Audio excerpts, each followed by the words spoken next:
కరీంనగర్లో కాషాయ జెండా ఎగరవేసి పార్లమెంటులో అడుగుపెడతామని బీజేపీ అభ్యర్థి బండి సంజయ్ ధీమా వ్యక్తం చేశారు.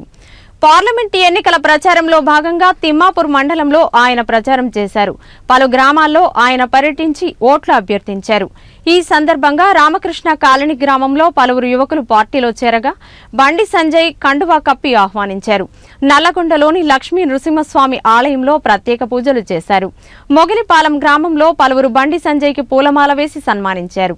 ఈ కార్యక్రమంలో సంజయ్తో పాటు జిల్లా బీజేపీ ప్రధాన కార్యదర్శి ఇనుకొండ నాగేశ్వరరెడ్డి, పలువురు నాయకులు తదితరులు పాల్గొన్నారు.